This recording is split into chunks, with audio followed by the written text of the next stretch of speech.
like somebody lying. And it's probably Alex, honestly.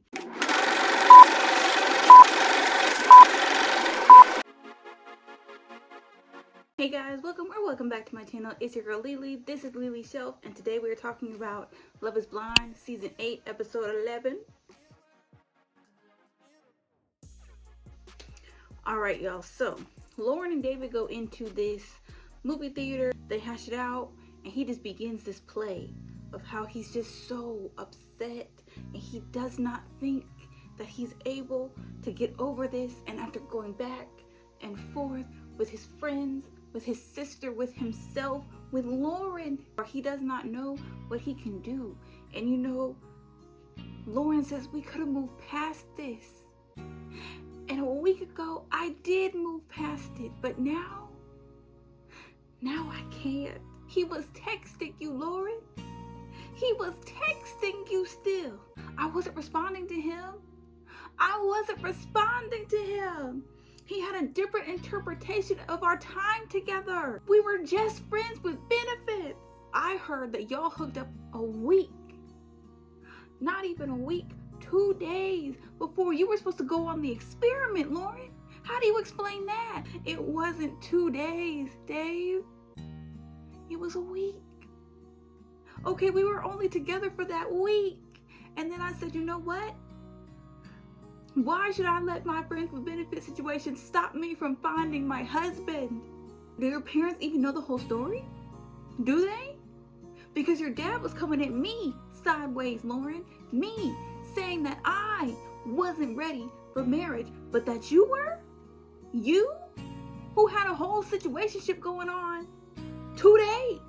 2 days before you went on the experiment, but I'm the one not ready for marriage? Oh, okay. And how dare he mention the fact that my family and friends don't want to get involved? He didn't want to be on camera either, but you still met him, Dave.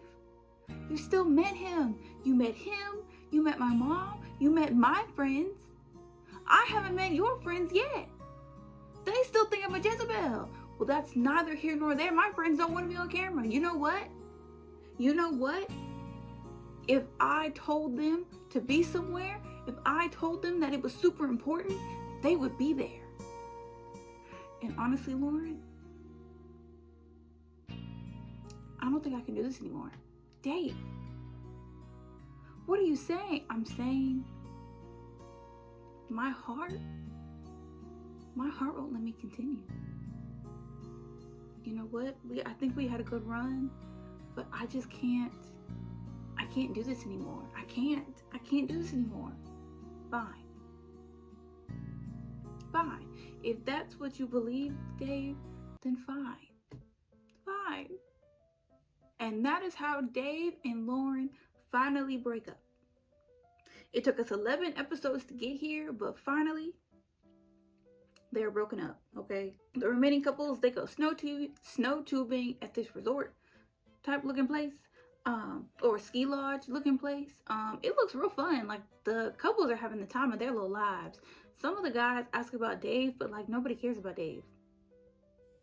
So whatever.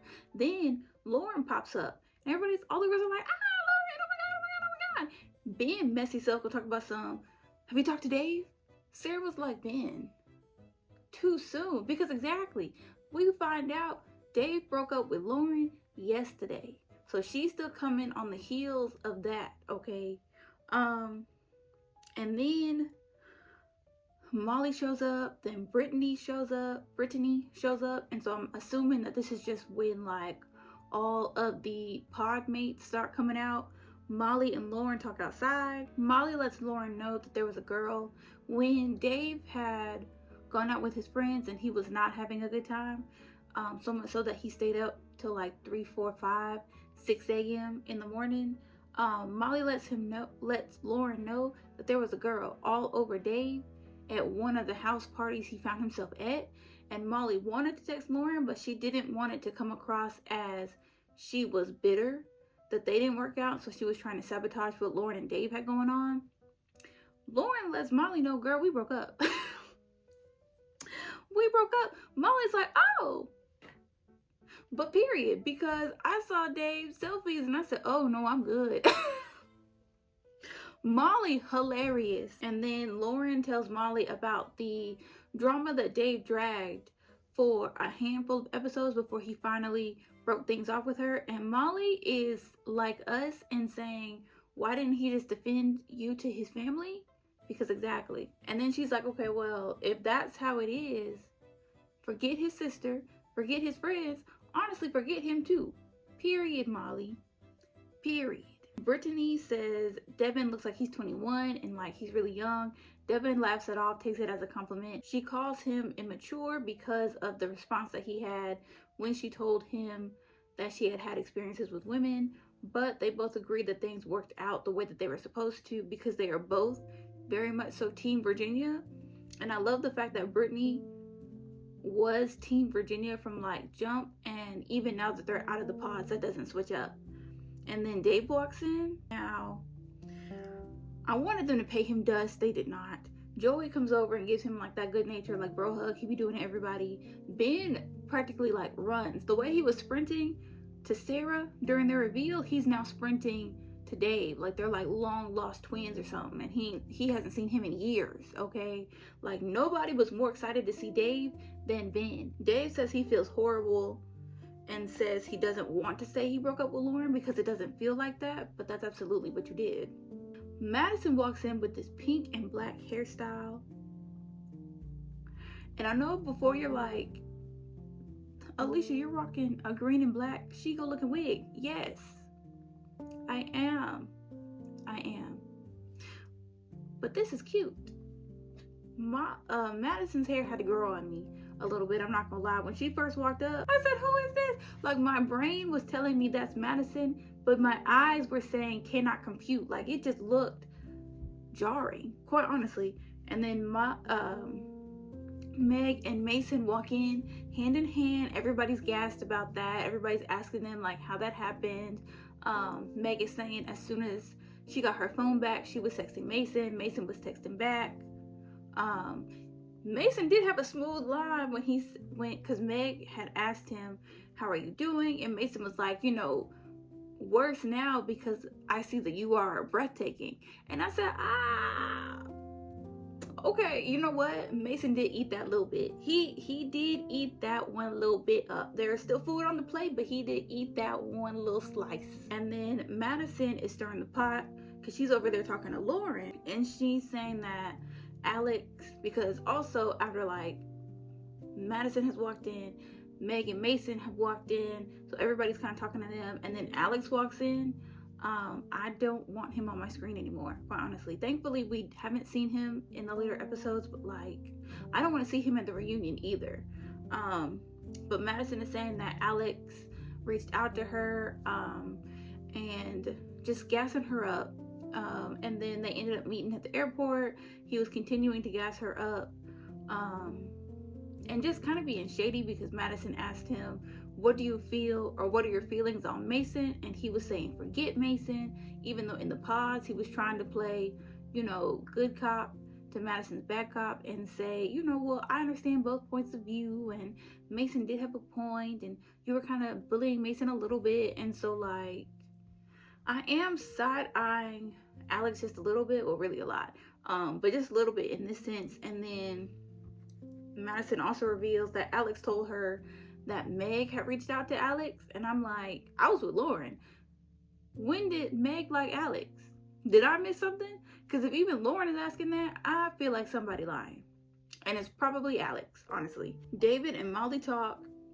Molly is all of us that were screaming to get Dave's act together, but he couldn't be reached because we were on opposite sides of the screen. So Molly is us saying like, look, why did you not just have her meet your folks? Why did y'all not just FaceTime? And Dave was like, it's not that simple. It's not that simple. It's not that simple, okay? It's not that simple. He couldn't say why it wasn't that simple, just that it was not that simple.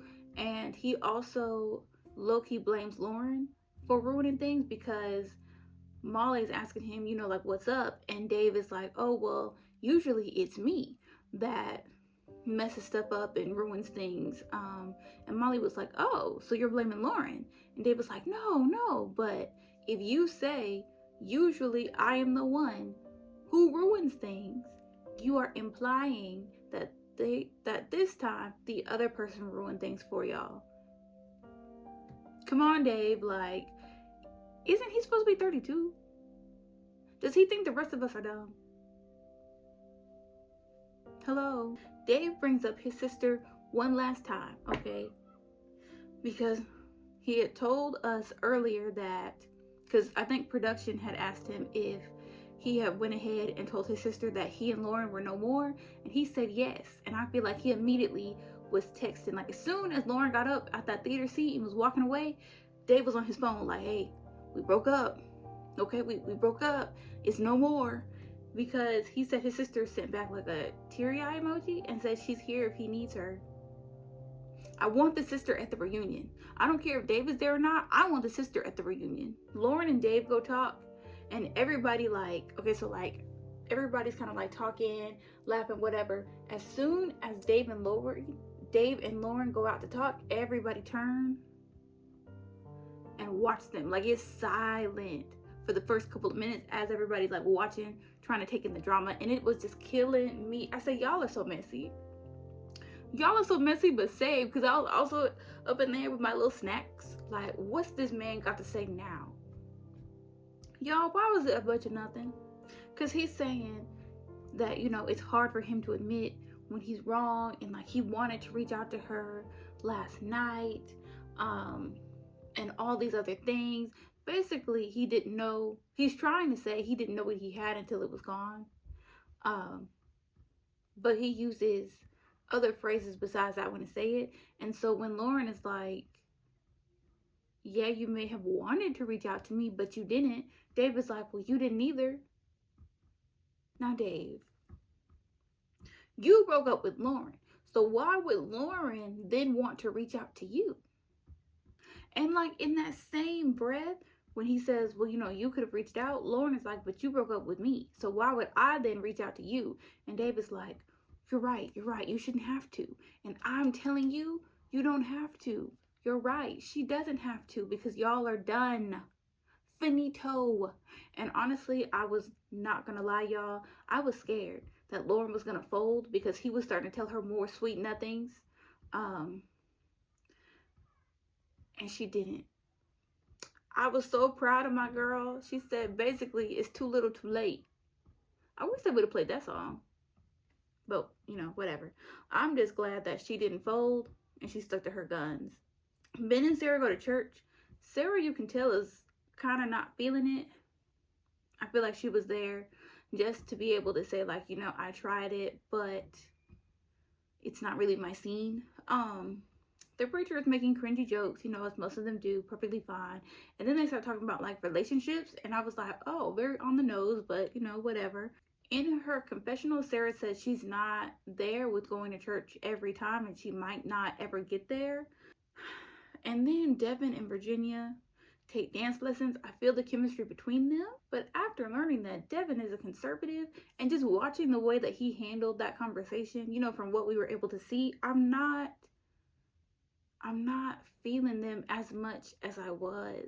The fact that Daniel and Tabler were able to find somebody so niche, because like they're taking Christmas pictures so that they can have Christmas cards to hand out to their guests as little party favors. I thought that was so cute. And then we get wedding and tuck shopping. I wasn't too worried about the boys, so I'm just really only going to talk about the girls. But I thought it was interesting because only like one or two of them looked at another dress. Like most of them only looked at one dress, or we only saw them in one dress, and they were saying like that was the one for them. Virginia's dress was my favorite, hands down. Everybody's dress was pretty. Everybody's dress definitely complimented them, but I am a girl who likes a lot of like detailing, a lot of not a lot of, but like some nice embellishments and stuff like that. So I think Monica's was cute, but it was more of like a classic style. It didn't have a lot of detailing going on, so it wasn't my favorite. Taylor's was really cute. The second one, I liked it for her, and it had a little bit more detailing on it, and so I also liked it a little bit more. And then Virginia's had the most detail. It had the most shimmer. from the bodice all the way down to the train of the dress. And so that's why that one ended up being my favorite. We end with Virginia handing Devin the prenup, and Devin is like, well, let me look it over, let me read it, which is perfectly understandable. It is a legal document, so you definitely need to be reading it over before you sign anything. And that's pretty much where we end the episode, guys. Like, not too much going on, but we're getting close. We're getting close to the weddings. I can taste them. I can taste them. I don't know at this point, besides Taylor and Ben, who I want to say yes at the altar. Maybe Monica and Joey, and maybe Virginia and Devin. Sarah and Ben is a firm. I want them to say no. I don't care who says it. I want them to say no. I don't want them together. I don't, because I feel like they don't align on the core values, and that's going to come, or that's going to become a problem down the road. But thank you so much for watching this video. I really appreciate it, and I will see y'all in my next one. Bye, guys. This nugget of encouragement, things will be alright.